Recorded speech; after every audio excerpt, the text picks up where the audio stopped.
जय श्री राम दोस्तों, अगर आप भी सच और तर्क के साथ खड़े होकर हमारे देश को एक मजबूत, एकजुट और गौरवशाली राष्ट्र के रूप में देखना चाहते हैं तो इस वीडियो को लाइक करें, शेयर करें और कमेंट में लिखें जय श्री राम। दोस्तों, आज की डिबेट में बवाल मचने वाला है। गरिमा सिंह, जो आए दिन कांग्रेस की चमचागिरी और दलाली करती रहती हैं, ने इस बार सुधांशु त्रिवेदी को अपने सवालों से घेरने की कोशिश की। शायद गरिमा सिंह यह भूल गई थीं कि वह पंगा किससे ले रही हैं।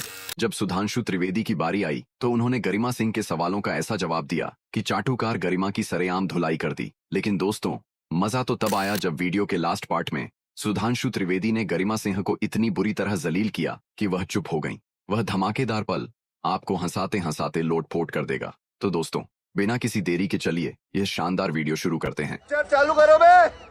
अजीत पवार, प्रफुल्ल पटेल पर सिविल एविएशन का घोटाले का आरोप लगाने वाले आप थे। हिमंता बिस्वा शर्मा के लिए आपके संसदीय बोर्ड ने, बाकायदा आपके सांसदों के एक दल ने वो नल का घोटाला, पानी का घोटाला, शारदा घोटाला, ये हिमंता शर्मा बिस्वा के लिए तो बीजेपी ने बुकलेट जारी की थी कि भ्रष्टाचारी हैं खुले तौर पर। उन्हें आपने मुख्यमंत्री बना दिया आसाम का। तेरा तो गेम बजाना पड़ेगा। ये भी बड़ा मजेदार प्रश्न है। हमने आरोप लगाए थे, हमने आरोप वापस नहीं लिए हैं। किसी भी नेता से केस विड्रॉ नहीं किया है पार्टी ने। मगर मजे की बात है, जिन आरोपों पे उन सरकारों ने एलानिया कहा कि ऐसा कुछ हुआ ही नहीं था, वो आज कहते हैं ऐसा हुआ था। तो पहली बार कहलवा दीजिए कांग्रेस से। एक मिनट, पूरी बात सुनिए ना।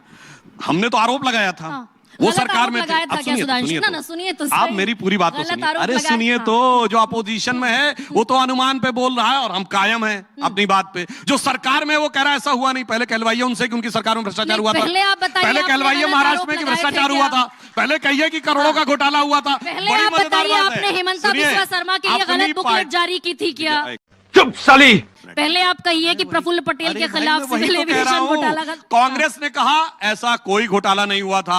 आज कह रहे हैं अपनी सरकार को, अरे हुआ था, बहुत जबरदस्त हुआ था, हमारी सरकार घनघोर भ्रष्ट थी। अपने को आरोप देते ऐसे गजब के लोग हैं, ऐसा नजर नहीं आई। जैसे उदाहरण के लिए अभी वो हिंडनबर्ग जिसकी दुकान बंद हो गई, उसने आरोप किन सरकारों पर लगाया था? तमिलनाडु, आंध्रा, तेलंगाना, छत्तीसगढ़, उड़ीसा। और राहुल गांधी कह रहे हैं पैसा दिया गया, पैसा दिया गया। भाई अपनी सरकारों को खुलेआम कह रहे हैं पैसा दिया गया। मुझे लगता है समस्या क्या है। आपने भी, देवेंद्र फडणवीस ने भी तो खुलेआम कहा था चक्की पीसिंग अजीत पवार के लिए। शुगर मिल का घोटाला और दुनिया भर के और घोटाले, ये तो देवेंद्र फडणवीस का हमने तो कहा ना, ऑन रिकॉर्ड है। किरीट सोमैया ने कहा 1000 करोड़ रुपए का घपला करके चले गए। हमने कहा, हमने वो आपके वित्त मंत्री है। मैंने बिल्कुल कहा, हमने तो कहा, हमने आरोप लगाया था। उनसे कहिए घोटाला हुआ था। गलत आरोप लगाया। ना, स्टैंड वो चेंज कर रहे हैं। सुनिए, हमने बताएं, आपने हिमंता बिस्वा पर, प्रफुल्ल पटेल पर, अजीत पवार पर, आपने इन सब पर गलत आरोप लगाया। नहीं, सुनिए, हिमंता बिस्वा शर्मा हमारी पार्टी में आने के बाद भी एक बार उनकी सीबीआई के आगे पेशी हो चुकी है कलकत्ता में। 2015 अब सुनिए मेरी पूरी बात तो सुनिए। हमने आरोप लगाया था, स्टैंड चेंज नहीं किया है। उनका स्टैंड ये था कि ऐसा कुछ नहीं हुआ, आज कह रहे हुआ है। स्टैंड उन्होंने चेंज किया तो जवाब उन्हें देना चाहिए। हाँ, यानी कि सर, जो हिमंता बिस्वा शर्मा, अरे भाई मेरी बात आप पूरी बात सुनिए। एक कह रहा है कि ऐसा कुछ नहीं हुआ, आज कह रहा हुआ। स्टैंड तो उसने चेंज किया ना। हमने कहा आरोप है, हम आरोप पे कायम है। तो जिसने स्टैंड चेंज किया उससे पूछिए ना। यानी कि सुधांशु जी, जो हिमंता बिस्वा शर्मा के खिलाफ आपने बुकलेट जारी की थी, वो आरोप बेजा गलत नहीं थे, निराधार नहीं थे। बताता हूँ। हमने उन आरोपों को विड्रॉ नहीं किया, ठीक है। बट उन्होंने कहा ऐसा कुछ नहीं हुआ था। वो ये कह चुके हैं कि ऐसा कोई आरोप नहीं था, ये सब निराधार था। एक बार कहलवा दीजिए शारदा घोटाला हुआ था, कहलवा तो दीजिए, तब हमसे पूछिए। ठीक है, बात है सर, क्या बात, ये बात है। ये तो बड़ी मजेदार बात है। हम कहेंगे कि शारदा घोटाला तो हुआ ही नहीं था, और जब नहीं हुआ था तो पहले तय कर लो मेरे भाई, हुआ था कि नहीं हुआ था, भ्रष्टाचार किया था या नहीं किया था। पर जानते क्या होता है, हुआ नहीं हुआ, किया नहीं किया में ऐसे फंसे हुए हैं दो पाटों के बीच में कि चलती चक्की देख के दिया कबीरा रोए, और दो पाटन के बीच में साबुत बचा न कोई। इसलिए ना आसाम में साबुत बचे, ना महाराष्ट्र में साबुत बचे। देखिए कुंभ चल रहा है। अब ये कुंभ क्या है? कुंभ जो है ग्रहों की गति के आधार पे होता है, जुपिटर की साइकिल पे। 12 साल में एक बार कुंभ इसलिए होता है कि 12 साल बाद जुपिटर वहीं पे आता है। हमने बृहस्पति की साइकिल क्यों चुनी? क्योंकि बृहस्पति सबसे बड़ा ग्रह है, उसकी ग्रेविटी सबसे ज्यादा है। और अब ये साइंस को पता है कि हमारे सौरमंडल के बाहर से जो एस्टेरॉइड्स आते हैं उसको अपनी स्ट्रॉन्ग ग्रेविटी से गुरु खींच लेता है, इसलिए हम बचे रहते हैं। और ये समझिए, ग्रेविटी की जो हिंदी, संस्कृत या अधिकांश भारतीय भाषाओं में शब्द क्या है? गुरुत्वाकर्षण। वो गुरु से ही बना हुआ है, समझ रहे हो? अब मैं आपसे पूछना चाहता हूं, ये बात मैं पहले बोल चुका हूं, मगर मैं श्लोक के लिए दोबारा बोल देता हूं। देखिए, जो हमारे हफ्तों के नाम हैं, संडे के बाद मंडे, मंडे के बाद ट्यूसडे, ट्यूसडे के बाद वेडनेसडे क्यों आता है? और ये पूरी दुनिया मानती है, अकेले हम नहीं मान रहे।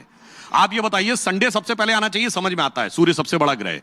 अगर साइज में हो तो सूर्य के बाद बृहस्पति है, फिर बृहस्पति के बाद शनि है, तो संडे के बाद थर्सडे आना चाहिए। अगर प्रॉक्सिमिटी से हो तो सबसे नजदीक बुध है, बुध के बाद शुक्र है, फिर मंगल है। मगर ये सूर्य के बाद चंद्रमा, फिर मंडे के बाद ट्यूसडे इसलिए आता है। क्या कहना क्या चाह रहे हैं भाई आप? अभी पता चलेगा कि जो वैदिक ज्योतिष है उसमें एक होरा होता है, यानी दिन के 12 पार्ट्स हैं। अहोरात्रि, अहोरात्रि में से आप आओत्रा हटा दे तो होरा आता है। उसी से ग्रीक लैटिन में हॉरोस्कोप आया है। अंग्रेजी का आवर शब्द होरा से बना है।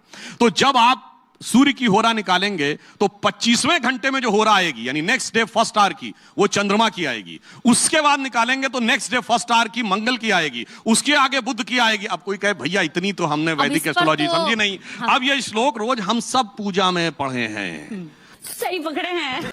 ग्रहों की शांति के लिए जब पंडित जी बोलते हैं, क्या कहते हैं? ब्रह्मा मुरारी त्रिपुरांतकारी। अब सीक्वेंस पे ध्यान दीजिएगा। भानु शशि भूमि सुतो बुधश्च गुरुश्च शुक्र शनि राहु केतु सर्वे ग्रहा शांति करो भवन्तु। सबसे पहले क्या है? भानु शशि मंडे, भूमि सुत मंगल, बुधश्च बुध, गुरु शुक्र शनि। इसीलिए हम कहना चाहते हैं मेरे भाई, हम जगत गुरु थे नहीं, अभी भी दुनिया हमारा ही सीक्वेंस पालन कर रही है।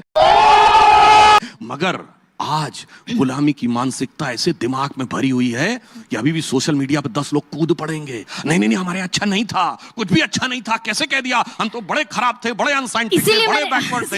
इसीलिए हम ये कहना चाहते हैं कि धारा प्रवाह बोलने वाले one of the handful spokesperson. उसका कारण यह है कि उनके दिमाग में एम फैक्टर घुसा हुआ है। एम फैक्टर क्या है? एम फैक्टर सर, सुनिए, वो मैकाले, अब सुनिए अभी मजा आएगा ना भिड़ो। Macaulay mindset of 19th century, Marxist mindset of 20th century. और कुछ भी आप सोच रहे होंगे तो आपकी बुद्धिमत्ता पे मुझे पूरा भरोसा है। अब एक एम फैक्टर पर आप ले आए सुधांशु जी। सवाल मेरा यह है आपसे कि प्रधानमंत्री नरेंद्र मोदी ने अपने लिए संसद के पटल पर एक टारगेट सेट किया, अब की बार 400 पार। ये आंकड़ा अटक कर 240 रह गया, ऐसा क्यों हुआ? लोग तेरे को बताते तेरी माँ की। देखिए, 63 सीटें कम, महाराष्ट्र में डेंट, हरियाणा में डेंट, बिहार में डेंट, उत्तर प्रदेश में डेंट। ऐसा है, हम लोग हमारी जनरेशन ने बचपन में जब क्रिकेट होता था तो कमेंट्री पहले रेडियो पे आती थी, टीवी पे कम आता था। 90 के दशक में टीवी पे आना शुरू हुआ। तो क्या होता था, शुरू में मान लीजिए 10 रन पे 2 विकेट गिर गए, उसके बाद हो गई 200 रन की साझेदारी। तो कमेंटेटर बोलता था, एक समय था जब भारत का स्कोर 10 रन पे 2 विकेट था, पर वो कहानी अब बहुत पुरानी होती हुई। अब ये 6 महीने में इतना पानी बह चुका है, हरियाणा के कुरुक्षेत्र से लेके नासिक और रामटेक के महाराष्ट्र तक। ये बड़ी अच्छी बात कही आप। भ्रम और एम, जिसकी वजह से लोकसभा चुनाव में हमारे लिए समस्या रही, अब भ्रम टूट गया है। सारे लोगों को समझ में आ गया है जिस आधार के ऊपर वो कहते थे आएंगे संविधान बदल देंगे वगैरह वगैरह। नहीं तो ये तो आपके अपने मंत्री कहते दिखे। उत्तर प्रदेश में अनुप्रिया पटेल ने बाकायदा योगी आदित्यनाथ को चिट्ठी लिखी कि पिछड़े वर्ग के और दलित वर्ग के लोग इंटरव्यू के अप्लाई करते हैं और बार बार नॉट फाउंड सूटेबल लिखकर वापस भेज देते हैं, और 4 बार नॉट फाउंड सूटेबल लिखते हैं और 5वीं बार फिर सवर्णों को नौकरी मिल जाती है, जनरल क्लास को नौकरी दे देते हैं। अनुप्रिया पटेल कह रही है ये तो। अच्छा, अब देख तू। मैं पूरी बात बताना चाहता हूं तो आपको बेहतर समझ में आ जाएगा। देखिए, हमने 12 सीएम डिप्टी सीएम बनाए, उसमें 10 अलग अलग जातियों के। इन्होंने जो आज पिछड़ों की बात करते हैं, अलग जाति तो छोड़िए, अपनी जाति में अपने परिवार के बाहर किसी को नहीं बनाया। आज मैं दावे के साथ कहता हूं, अखिलेश यादव जी की पार्टी, 5 सांसद कौन? अखिलेश भैया, डिंपल भाभी के 3 देवर। जाति की गणना हो गई संसद में पूरी, अब कहो परिवार की गणना हो गई संसद में पूरी, अब कहो जाति का जनगणना है बहुत जरूरी। जी गलत नैरेटिव है कि अवधेश प्रसाद को फैजाबाद से टिकट दिया, वो तो परिवार के हैं नहीं, वो ओबीसी नहीं है। फिर भी ना परिवार से बाहर टिकट दिया। नहीं, मैंने ये कहा था कि और आप आगे सुनिए, सत्ता देने की बात आएगी तो मुलायम सिंह जी, फिर उनके भाई शिवपाल, फिर उनके भाई रामगोपाल जी, फिर बेटे अखिलेश जी, फिर बहू डिंपल जी, फिर भतीजे धर्मेंद्र जी, इत्यादि इत्यादि आगे बढ़ते चले जाएंगे। लालू प्रसाद यादव जी पहले मैं, फिर मेरे साले साधु यादव जी, फिर उनकी पत्नी, फिर बेटा, फिर दूसरा बेटा, फिर बेटी, फिर दूसरी बेटी। समझ रहे हो? कह दो भाई परिवार की गणना हो गई पूरी। अब कहो जातिगत जनगणना है बहुत जरूरी है। और आगे सुनिए, ये सारे अब सुनिए, परिवारवादी सुनिए। जयंत नहीं, नहीं, चौधरी, पूरी- अजीत पूरी- पूरी बात तो चौधरी सुनिए। से सर सुनिए नहीं, ना। नहीं, ये बात सारे तो सुनिए ना, जो परिवारवादी गणना की आपके बात साथ कर भी रहे हैं, हैं। चिराग अरे पूरी पासवान। बात तो सुनिए। सर, सुनिए ना। अरे सुनिए तो राहुल गांधी, राहुल भैया लोकसभा में, माता सोनिया राज्यसभा में, अब बहन प्रियंका लोकसभा में, पूरा परिवार आ गया। और संसद सारे में कहो परिवारवादी जो अब आपके कहो साथ है जातिगत जनगणना सुधांशु है बहुत जी, जरूरी। ना एक सेकंड, सारे परिवारवादी जो आपके साथ हैं, चिराग पासवान, रामविलास पासवान के बेटे, जयंत चौधरी, अजीत चौधरी के बेटे, चौधरी चरण सिंह के पोते, कितने आपके साथ परिवारवादी हैं? कर्नाटका से लेकर आंध्र प्रदेश से लेकर कितने परिवारवादी गिनवाऊं, बताइए। तेरी औकात मैं दिखाता हूँ तुझे, देख। देखिए मैं तो बहुत यह बात जिम्मेदारी से कह चुका हूं कि भारत की राजनीति में आज की डेट में जो राष्ट्रीय दल हैं, भारतीय जनता पार्टी और हमारे धुर विरोधी हैं, मगर कम्युनिस्ट पार्टी को छोड़कर बाकी सब दलों में इस चीज का प्रभाव आ चुका है। मगर इंक्लूडिंग बीजेपी, मगर नहीं, इंक्लूडिंग बीजेपी में कहां है? सारे परिवारवादी आपने इकट्ठे कर लिए। अब इसकी मौका देखिए, इतना आप समझदारी से बात करें। पूंजी और पूंजीवाद में अंतर नहीं पता। हाँ। पूंजी तो सबको चाहिए। अरे भाई सैलरी चाहिए, पैसा चाहिए, बिजनेस चाहिए, पैसा चाहिए जिंदगी जीने के लिए। पूंजीवाद क्या है? सारी पूंजी मेरे पास रहे। तो किसी के परिवार का बेटा बेटी राजनीति में नहीं आ सकता, यह रोक नहीं लगाई जा सकती। मगर सब कुछ मेरा ही रहेगा। जैसे आपके परिवार का कोई व्यक्ति पत्रकारिता में नहीं आ सकता, ये रोक नहीं लगा सकती। न्यूज़ 24 चैनल नहीं ज्वाइन कर सकता, रोक नहीं लगा सकती। मगर परिवारवाद इसे कहेंगे। आप कहेंगे जिस दिन मैं एंकरिंग छोड़ूंगी, एंकर मेरे परिवार का ही बनेगा। यह है परिवारवाद। सर तो मैं पूंजी वही और तो कह रही पूंजीवाद हूँ में आपसे। समझिए तो परिवार और नहीं, परिवारवाद फिर में मैं आपसे एक अब और फिर एक और काउंटर- मैं ना, आपको एक बताता सेकंड हूं। में अच्छा फिर चलिए, आपसे मैं अब काउंटर- सिंपल कर देता मुझे हूं। आप इतने बड़े सिंपल ब्रांड कर देता हूं। स्पोक्स सुनिए, पर्सन हैं। आज 2025 है। आप में से कौन बता सकता है कि 2047 में जब अमृतकाल समाप्त होगा, भाजपा का अध्यक्ष कौन होगा? कोई बता सकता है? नहीं। मगर कांग्रेस में दावे से कह सकते हैं कि जो भी होगा सूत्र गांधी परिवार के हाथ में होंगे। सपा यदि पार्टी रहेगी तो सूत्र अखिलेश यादव जी के परिवार में जेपी रहेंगे। नड्डा- यदि लालू यादव जी रहेंगे, अब वो भी। और बीजेपी में भी जेपी नड्डा अध्यक्ष बनेंगे। ये कौन से चुनाव से और कौन से कॉन्स्टिट्यूशन से तय हुआ, बताइए? 2020 में कौन सा चुनाव हुआ था कि जेपी नड्डा वो प्रदेश संगठन और जितने भी 50% ऑफ द प्रदेश संगठन, मुझे लगता है बाकायदा उनका पहले चुनाव होना चाहिए, फिर बीजेपी के राष्ट्रीय अध्यक्ष चुना जाएगा। कौन सा चुनाव हुआ? अभी बता है भाई, अभी बता है। बिल्कुल आपको आइडिया नहीं है। हमारे संविधान के अनुसार पहले 50% जिला कमेटियों का चुनाव कंप्लीट हो जाएगा, तब स्टेट का इलेक्शन हो सकता है। स्टेट के 50% जब इलेक्शन कंप्लीट हो जाएंगे, तब राष्ट्रीय अध्यक्ष का नामांकन हो सकता है। बताइए और आप उसी कौन सा समय चुनाव हुआ पूरा ना? प्रोसेस हुआ था। अब आपको जानकारी नहीं है तो तो इसलिए मैं कह रहा 2020 हूं। में, अच्छा ये यानी कि बीजेपी के राष्ट्रीय अध्यक्ष का चुनाव हो और नेशनल मीडिया को पता ही ना चले। भाई मल्लिकार्जुन खड़गे का चुनाव हुआ, सबको पता चला, पार्टी में सिर्फ उटव्वल हुई, दिग्विजय सिंह से लेकर नहीं, और अशोक गहलोत तक सब रूठ गए। बीजेपी सबसे बड़ी पार्टी राष्ट्रीय अध्यक्ष चुन रही है, चुनाव करा रही है और देश में नेशनल मीडिया को नहीं वो पता। आप बिल्कुल सही कह रहे हैं। अगर ट्रैफिक शांति से चलता रहे तो किसी को नहीं दिखाई पड़ता है। जब लड़ना शुरू कर देते हैं, दो लोग खड़े होके, ट्रैफिक जाम हो जाता है, सबको पता चलता है। बहन डर गई, बहन डर गई। और सिर्फ उटव्वल कांग्रेस में अभी से नहीं हो रही है, हाँ।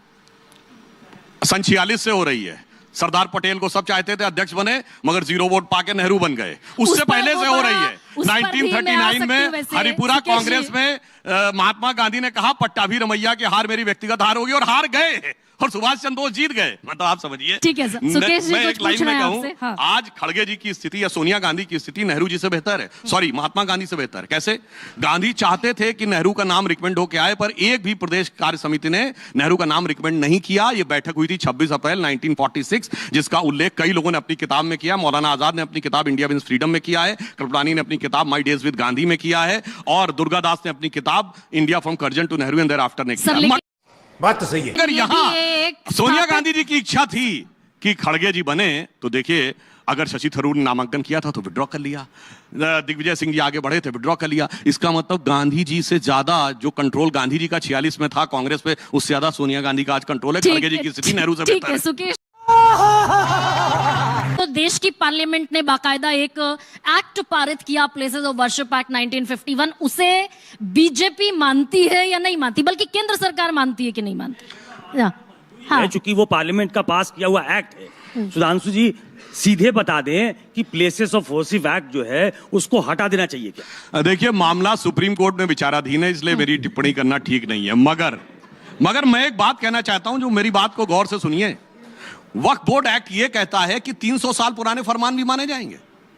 आपको पता तमिलनाडु का मंदिर किस आधार पे कि 1572 में अरकाट के नवाब ने दिया था। हाँ। ये उन सरकारों के फरमान जो शरिया के आधार पे चलती थी। एक मुगल बादशाह नहीं जिसने गाजी की उपाधि ना ली हो, इंक्लूडिंग अकबर। अरे बाप रे, ये तो धोती खोल रहा है। तो सर और जेपीसी सुनिए, में आप ही ने पूरी बात भेज सुनिए, दिया ना? पूरी बात सर, सुनिए, JPC में पूरी आप ही बात ने सुनिए, भेज दिया। पूरी बात सुनिए, वो तो हाँ। जेपीसी में आएगा। JPC ये में आप ही ने कॉन्सेप्ट भेज कहां दिया से आया उसको। है? ये शरिया के जिम्मी के कॉन्सेप्ट से आया है। हाँ। यानी गैर मुस्लिम प्रजा जिम्मी होती थी, उसका प्रॉपर्टी पे हक नहीं होगा। अगर डिस्प्यूट होगा तो पहला हक होगा मुस्लिम का। ये जजिया और जिम्मी का कॉन्सेप्ट जिन सरकारों ने माना, कॉन्स्टिट्यूशनल वैलिडिटी हमने उस सरकार को दी। तो सर, इसलिए मैं आप कहना उसके चाहता लिए- नहीं, हूं, सुनिए इन्होंने सुधांशु भारत जी। के संविधान को शरिया स्क्रिप्ट बनाया है। सुधांशु जी उसी बीच में ना बोल। के इन्होंने खिलाफ- भारत के संविधान को शरिया कॉन्स्टिट्यूशन बनाने का काम किया उसी है। के खिलाफ आप बाकायदा एक विधेयक लेकर आए पार्लियामेंट पहले में। मुझे जवाब दीजिए। सर एक सेकंड, नहीं, नहीं, लेकिन एक बार ना, जवाब ना, दीजिए। एक सेकंड सर सुनिए ना। पुराने वो NDA कानून के मानने पास- चाहिए। एक सेकंड सर सुनिए तो अब बताइए तो। एनडीए के पास बहुमत है, आप बाकायदा विधेयक ले आए और बहुमत होने के बावजूद आपने पारित नहीं कराया, आपने जेपीसी को भेज दिया। क्यों भेजना पड़ा जेपीसी को अगर आपकी वक्फ बोर्ड पर दलील जायज है तो? ताकि सबको हकीकत का पहचान हो जाए। अब एक और बात सुनिए, यह भारत ही दुनिया में इकलौता देश है जिसने अपने लुटेरों के बनाए हुए नियम को आजाद भारत में मान्यता दे रखी है। आई चैलेंज, एक कंट्री बताइए दुनिया में जो लुटेरों के द्वारा लिखे गए इतिहास को प्रामाणिक मानता हो और उनके सरकारों के द्वारा दिए गए फरमानों को कॉन्स्टिट्यूशनल वैलिडिटी देता हूं। मैं चैलेंज करके बताता हूं, एक देश बताइए। अच्छा, मैं भी चैलेंज कर इसीलिए रही हूँ मैं आपको। कहता देश की हूं, आजादी में पहली अमृतकाल बार में। सर मैं भी चैलेंज कर रही हूँ, देश की आजादी के बाद पहली बार बड़ी भारत की कैबिनेट में एक मुस्लिम मंत्री नहीं है, बीजेपी का एक मुस्लिम सांसद नहीं है, और ये देश की आजादी के बाद पहली बार हुआ है। ये इतना इंक्लूसिव डेवलपमेंट कहां लेकर जाएगी भारतीय जनता पार्टी? लगता है तुम गू खा के ही मानोगे। जो आपने बात कही, इसलिए क्योंकि हमने जानते किसको बनाते हैं, हमने आरिफ मोहम्मद खान साहब को बनाया है। Sir I am talking about parliament. नहीं, मैं बता मुझे रहा बड़ी हूं जिम्मेदारी से जवाब नहीं, मैं दीजिए जवाब दे सुधांशु रहा जी, हूं, और दिल बिल्कुल पर जवाब। हाथ रखकर जवाब दीजिए। अरे मैं दिल पे हाथ रख के कहता हूं कि मुस्लिम समाज का जो कंट्रीब्यूशन है उसको कभी ढेला पर माना है। पहला gallantry award winner brigadier Mohammad Usman, Uttar Pradesh के गाजीपुर का, कोई गया हो तो बताइए। आजमगढ़ के थे। ये बताइए, वीर अब्दुल हमीद की शहादत की 50वीं वर्षगांठ 2015 में हुई, मोदी जी ने उनके पूरे परिवार को बुला के सम्मान किया। कोई गया हो तो बताइए। 73 मंत्रियों अब सुनिए, में से पूरी एक बात भी सुनिए, मंत्री पूरी बात, ना- अब पूरी बात सुनिए। एक ही उलझा नहीं, देंगे आप। देखिए, आप बीच उलझा नहीं रहा हूं, आप उलझी हुई हैं, उसे सुलझा रहा हूं। एक ही दिन में याकूब मेनन का नमाज जनाजा हुआ, और एक ही दिन में डॉक्टर कलाम का नमाज जनाजा हुआ। कोई नहीं गया डॉक्टर कलाम के नमाज जनाजा में, सब याकूब मेनन के नमाज बिल्कुल जनाजा में ठीक गए। है, सुधांशु अब सुनिए, त्रिवेदी अब ठीक है मंथन के नहीं, मंच पर ये बिल्कुल ठीक है, इसी को समझिए। सुधांशु इसे त्रिवेदी- ठीक है समझिए। Too many